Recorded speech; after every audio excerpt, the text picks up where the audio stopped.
उसके बाद देखिए वेदों में राष्ट्रवाद की बात।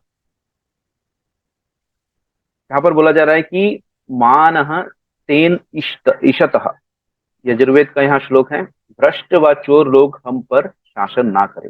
यहाँ राष्ट्रवाद की बात हो रही है कि राष्ट्र सर्वोपरि है, राष्ट्र के हित के लिए सोचना, राष्ट्र के लिए जो है अपना कर्तव्य एक मनुष्य का रहता है। तो क्या क्या कर्तव्य है, किस प्रकार से हमें राष्ट्र के प्रति हमारा कर्तव्य पूर्ण करना है, उसके बारे में वेद हमें जो है यहाँ प्रेरणा करते हैं। राष्ट्र का कितना महत्व है हमारे जीवन में, तो जानने का प्रयास करते हैं चलिए वेदों से।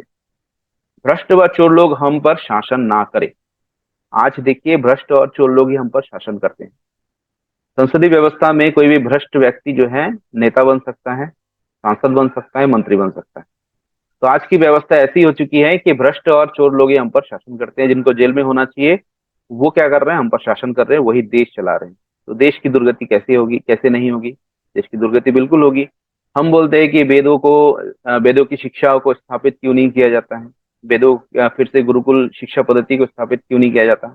विरोध करने वाले संसद में बैठे हुए हैं, अपने हमने चुन करके उन्हें भेजा है। तो यहाँ पर देखिए प्रेरणा की जा रही है कि हमें भी चुनाव जो करना है, भ्रष्ट और चोर लोग हम पर शासन ना करें, तभी राष्ट्र का कल्याण होगा। आज बिल्कुल विपरीत है। तो हमें सबसे पहले क्या करना है, उन लोगों का चुनाव करना है जो भ्रष्ट ना हो और जो देश के बारे में, राष्ट्र हित के बारे में सोचे, उनको वहां पर भेजना है।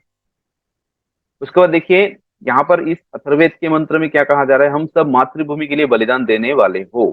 ठीक है, मतलब मातृभूमि के लिए किसी भी परिस्थिति में हमें भले प्राण त्याग करने की आवश्यकता अगर पड़ जाए, तब भी हमें प्राण त्याग करने के लिए हमेशा तत्पर रहना चाहिए, बलिदानी बनना चाहिए। तो मातृभूमि सर्वोपरि है। ठीक। उसके बाद हम स्वराज के लिए सदा यत्न प्रयत्न करें, अपने राज्य अपनी शक्ति से ही अपना राज्य पुनर्स्थापित करें और स्वराज के लिए ही सदा यत्न प्रयत्न करें, किसी के पराधीन ना रहे, अपना राज हो, जहां पर भी हम रहे वहां पर अपना राज हो, अपने नियम हो, उसी के अनुसार जो है वहां पर राष्ट्र जो है चले, परतंत्र ना रहे कभी भी। उसके बाद देखिए हम धनुष अर्थात युद्ध सामग्री से सब दिशाओं पर विजय प्राप्त करें। ठीक है, हमें क्या बोला जा रहा है यहाँ पे, पुरुषार्थी बने, युद्ध सामग्री आदि का विकास करो और जो है पुरुषार्थी बनो। पुरुषार्थी बनने की बात हो रही है यहाँ पर। धनुष आदि युद्ध सामग्री सब दिशाओं में विजय प्राप्त करो, जो शत्रु है उसका दमन करो। ठीक है, हमला करने वाले शत्रु को हम पीछे हटा देवे, ठीक, उसका विरोध करें, उस पर जो है हम पूर्ण रूप से अधिकार प्राप्त करें शत्रु पर, उस पर उसे पराजित करें, इसकी बात यहाँ पर की जा रही है। शत्रु आए और हम पर जो है विजय प्राप्त करके हमें लूट करके हमारी स्त्रियों को जो है बंदी बना करके ले जाए, हम बैठ करके देखते रहे, ऐसा नहीं। मुट्ठी भर आए थे, आकर के हमें पूरा परतंत्र करके गए। और भारत का एक देखिए इतिहास उठा करके देखिए, 600-700 वर्ष का एक गुलामी का समय है, परतंत्र का समय है, यहीं पर जो है सर्वनाश हुआ है भारत का सबसे अधिक। भारत के जितने भी ग्रंथ थे, श्रेष्ठ ग्रंथ थे, जला दिए गए थे, अंग्रेज आकर के लूट के चले गए भारत को। तो हमला करने वाले शत्रु से को पीछे हटवा देने की बात यहाँ पर हो रही है। यहाँ पर ये बात नहीं की जा रही कि आप जो है बैठे रहे हाथ जोड़ करके और आए आकर के आपको लूट करके ले जाए। भूमि मेरी माता है और मैं मातृभूमि का पुत्र हूँ। ठीक है, माता भूमि है, पुत्र हम पृथ्वा। तो यहाँ पर बोला जा रहा है भूमि मेरी माता है और मैं मातृभूमि का पुत्र हूँ। ये भूमि हमारी माता है। माता के साथ जैसा संबंध है हमारा, उसी प्रकार भूमि के साथ भी हमारा वही संबंध है। तो हमें भूमि को, अपने मातृभूमि को सर्वोपरि हमें रखना है। और भूमि की रक्षा के लिए, मातृभूमि की रक्षा के लिए हमें प्राण चाहे बलिदान कर देना, तब भी हमें करना चाहिए। तो राष्ट्रवाद देखिए वेदों में भरा पड़ा है। और भी देखते हैं, हे मनुष्य तू इस मातृभूमि की सेवा कर। आज हम क्या करते हैं, इस मातृभूमि की सेवा करने की जगह हम क्या करते हैं, पढ़ाई लिखा जान करके हम इस भूमि को छोड़ करके चले जाते हैं, दूसरी भूमि में चले जाते हैं, अन्य देश में चले जाते हैं। थोड़ा पढ़ लिख लेते हैं तो देश छोड़ करके चले जाओ पैसा कमाने के लिए। अगर धन अर्जित करने के लिए देश छोड़ना पड़े, तो उससे बड़ी दुर्गति मैं नहीं मानता कुछ और हो सकती है मनुष्य की। केवल धन, धन का प्रयोजन तो एक छोटा सा रिक्शा वाला भी कर सकता है अपने जीवन में। ठीक है, तो धन कमाने के लिए अगर देश छोड़ करके, अपने माता पिता को छोड़ करके, इस संपूर्ण जो है जहां पर हम उत्पन्न हुए, हमारा जन्म हुआ, उनको छोड़ करके हमें जाना पड़े। और ऐसी शिक्षक, ऐसी शिक्षा है जो अपने मातृभूमि को छोड़ने के लिए प्रेरित कर दे आपको। हमारी शिक्षा भी तो प्रेरित करती है ना कि मातृभूमि छोड़ करके आप निकल जाओ, चले जाओ, तो आप अच्छा जीवन व्यतीत करोगे, वहां जा करके आप जो है डॉलर में कमाएंगे। ठीक, तो ये जो प्रेरणा होती है, वेदों की जो प्रेरणा है कि मातृभूमि की सेवा करें, ये सेवा जो है सर्वोपरि है, मातृभूमि सर्वोपरि है। इसलिए देखिए हमारे बहुत सारे क्रांतिकारी आप देखेंगे उन्होंने मातृभूमि की रक्षा के लिए अपने प्राण तक न्यौछावर कर दिया। उन्होंने अपने बारे में नहीं सोचा, अपने परिवार के बारे में नहीं सोचा। अब जानते हैं कौन कौन से क्रांतिकारी की बात मैं कर रहा हूँ। उन्होंने क्यों किया, ये प्रेरणा कहाँ से आई? तो ये प्रेरणा हमारे अंदर, जो अपने राष्ट्र को सर्वोपरि नहीं रखता, जिस शिक्षा में अपना राष्ट्र सर्वोपरि नहीं है, वहां शिक्षा जो है दुर्गति की तरफ ले जाता है। उस राष्ट्र को परतंत्र होने से कोई नहीं रोक सकता, क्योंकि जो राष्ट्र अपने राष्ट्रत्व पर, अपने संस्कृति पर गर्व नहीं करता, जिस देश के लोग उसकी रक्षा नहीं करता, ठीक है, उसकी सेवा नहीं करता, वो एक दिन गुलाम बनी जाता है और वो राष्ट्र कभी भी उन्नति की तरफ नहीं बढ़ सकता, वो परतंत्र ही रहता है। तो हमारी शिक्षा व्यवस्था में ये नहीं है कि हम अपने राष्ट्र के प्रति, अपने संस्कृति प्रति के प्रति जो है गर्व कर सके। तो हमें ये जागृत करना है अपने आने वाली पीढ़ी में कि आप किस राष्ट्र में उत्पन्न हुए हैं, किस महान संस्कृति में उत्पन्न हुए हैं, ये कितना वैज्ञानिक है। हर जगह विज्ञान ही विज्ञान भरा पड़ा है संस्कृति में हमारी। तो हमारी संस्कृति के बारे में उन्हें बताना है। तो ये मनुष्य, तू इस मातृभूमि की सेवा कर, की सेवा करने की बात हो रही है। उसके बाद मातृभूमि को हमारा नमस्कार हो, हमारा बार बार नमस्कार हो। मातृभूमि को जो है यहाँ पर नमस्कार किया जा रहा है, उसका वंदन किया जा रहा है। अथर्ववेद का 12वां जो कांड है वो संपूर्ण राष्ट्र कर्तव्य पर जो है यहाँ पर प्रेरित करता है हमें। राष्ट्र के प्रति हमारा क्या कर्तव्य होना चाहिए उस पर जो है बात करती है अथर्ववेद का 12वां कांड।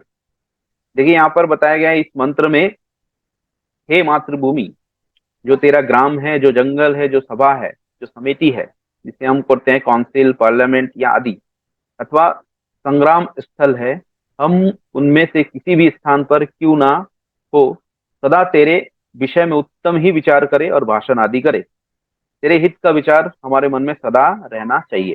तो राष्ट्र हित का विचार सदा ही रहना चाहिए। आप किसी भी पद पर क्यों ना हो, चाहे आप काउंसिल में हो, पार्लियामेंट हो आदि, किसी भी स्थान पर, चाहे आप ग्राम के किसी भी सदस्य हो, सरपंच हो, पंच हो, जो भी हो, आप जंगल में हो, सभा में हो, विधानसभा में हो, संसद में हो, किसी भी आप किसी भी पद पर हो, सीए हो, इंजीनियर हो, डॉक्टर हो, कोई गवर्नमेंट के किसी पद पर हो, हमेशा हमें क्या करना चाहिए? राष्ट्र की कल्याण के लिए तत्पर रहना चाहिए, विचार करना चाहिए, भाषण आदि करना चाहिए। तेरे हित के विचार ही हमारे मन में सदा आने चाहिए। अब बताइए, राष्ट्रहित को क्या हमारी शिक्षा के द्वारा बढ़ा गया? हमारे अंदर नहीं बढ़ा गया। हम राष्ट्र को सेकंड स्टेज में रखते, सेकंड, दूसरे। राष्ट्रहित अगर आज हमारा पहला महत्व होता, पहला हमारा जीवन का उद्देश्य होता कि राष्ट्र सर्वोपरि है, तो राष्ट्र की ऐसी दुर्गति आज नहीं होती कि हम हमारे चारों तरफ देखते हैं, हम भ्रष्ट लोग भरे पड़े हैं, ऐसे लोग हमारे ऊपर राज कर रहे हैं जो जो भ्रष्ट है, जो दुर्गुणों से भरे पड़े हैं। ठीक है, तो राष्ट्र ही सर्वोपरि है। राष्ट्र से ही हमारा जो है हमारी पहचान है, राष्ट्र से ही हम जाने जाते हैं। तो राष्ट्र के कल्याण के लिए हमें सबसे पहले सोचना पड़ेगा। अब देखिए और देखते हैं, इसके बाद देखिए अथर्ववेद का और एक मंत्र है। इसमें क्या बोला जा रहा है? हे मातृभूमि, हम सर्व रोग रहित हो, स्वस्थ होकर तेरी सेवा में सदा तत्पर रहे, उपस्थित रहे। तेरे अंदर उत्पन्न और तैयार किए हुए स्वदेशी पदार्थ ही हमारे उपयोगी होते रहे सदा। हमारी आयु दीर्घ हो, हम ज्ञान संपन्न होकर आवश्यकता पड़ने पर तेरे लिए प्राण तक की बलि देने के लिए तत्पर रहे। अब देखिए यहाँ पर प्राण तक की बलि देने की बात हो रही है राष्ट्र के लिए, मातृभूमि के लिए। इससे उत्तम राष्ट्रीय धर्म क्या हो सकता है? राष्ट्र के ऐश्वर्य को भी खूब बढ़ाने का यत्न करने के लिए भी वेद उपदेश करते हैं कि हम जो है राष्ट्र जो है गरीब ना रहे, राष्ट्र भी धन संपन्न हो, परम ऐश्वर्यवान बनिए, यत्न प्रयत्न करिए, राष्ट्र को आगे ले जाइए। तभी वेद जो हमें उपदेश करते हैं। यहाँ पर बोला जाए कि राष्ट्र है सर्वोपरि, राष्ट्र के लिए प्राण की रक्षा भी, प्राण की बलि भी देना पड़े तो हमें देना पड़ेगा। सबसे बड़ा दान होता है प्राण दान। अगर आप दान करते हैं कोई चीज, प्राण का दान कर देना सबसे बड़ा दान होता है, ये नहीं कर पाते। तो प्राण की बलि दे देना राष्ट्र के लिए सबसे बड़ा दान होता है। तो वेदों में जिस प्रकार से राष्ट्र भक्ति के लिए, राष्ट्रवाद के लिए प्रेरणा की गई है, वो प्रेरणा हमें और कहीं नहीं मिलता है। अब देखते हैं परम ऐश्वर्यवान राष्ट्र को बनाने के लिए क्या क्या उपदेश की गई हैं। हे ईश्वर, आप हमें परम ऐश्वर्य संपन्न राष्ट्र प्रदान करें, हम आपके शुभ दान में सदा यशस्वी होकर के रहे। ऐसा नहीं है कि आपको राष्ट्र के लिए जो है बड़े बड़े कार्य नहीं करना है, धन अर्जित नहीं करना है, आपको राष्ट्र को आगे ले जाना है। ठीक है, राष्ट्र की संपन्नता के लिए जो भी यत्न प्रयत्न है, ऐश्वर्य के लिए जो भी यत्न प्रयत्न है, वो हमें करने हैं। तो हमें ऐश्वर्यवान वाला राष्ट्र चाहिए, ऐसा दुखी दरिद्र वाला राष्ट्र नहीं चाहिए। जो परम ऐश्वर्य को धारण करता हो ऐसे राष्ट्र का निर्माण करो। ठीक है, अपने शुभ दान से सदा यशस्वी रहो, और जो ऐश्वर्य आपके पास प्राप्त है उसका दान भी करो। उसका दान भी हमें करना चाहिए। बिना दान के जो है कोई भी व्यक्ति जो है खाता है वो पाप का भागी होता है। और देखते हैं राष्ट्र की उन्नति इन गुणों का धारण करने के लिए होता है। देखिए, मनुष्य को बोला गया है कि धर्म को धारण करो। अब धर्म क्या है, यहाँ पर वेदों में, अथर्ववेद में कहा गया है कि मनुष्य को धारण करने वाले धर्म जब मनुष्य धारण करता है तभी राष्ट्र की उन्नति होती है, अन्यथा राष्ट्र की दुर्गति होती है। तो मनुष्य जब इन गुणों को धारण करता है, सत्य को, विस्तृत तथा विशाल ज्ञान को, छात्र बल को, क्षत्रिय बल हमारे अंदर होनी चाहिए, ब्रह्मचर्य आदि व्रत को धारण करता है, सुख दुख आदि से ऊपर उठता है, सर्दी गर्मी मान अपमान आदि द्वंद्वों से को सहन जब करता है मनुष्य, धन तथा अन्य को अर्जित करता है, स्वार्थ का त्याग करता है, सेवा और परोपकार की भावना के गुण को डेवलप करते हैं अपने अंदर, जो पृथ्वी को धारण करने वाले मनुष्य है, इन सब भावनाओं को एक शब्द धर्म के द्वारा धारित की जाती है। तो जो धर्म के द्वारा ये जो जितने भी गुण हैं इनको धारण करता है वही मनुष्य जो है राष्ट्र के जो है सबसे कल्याणकारी मनुष्य होते हैं, राष्ट्र को जो है आगे ले जाने वाले होते हैं, और राष्ट्र के जो होते हैं वही जो होते हैं कल्याण कर सकते हैं, राष्ट्र के हित के बारे में वही बात कर सकते हैं। तो जो उन्नति राष्ट्र को चाहिए, जो जो गुण मनुष्य को धारण करना चाहिए एक उन्नत राष्ट्र को बनाने के लिए, ये गुण यहाँ पर बताए गए हैं। ठीक है, जो धर्म है मनुष्य का, जो श्रेष्ठ गुणों को धारण करके ही हम जो है किसी भी राष्ट्र को जो है आगे ले जा सकते हैं, उसको उन्नति की तरफ ले जा सकते हैं।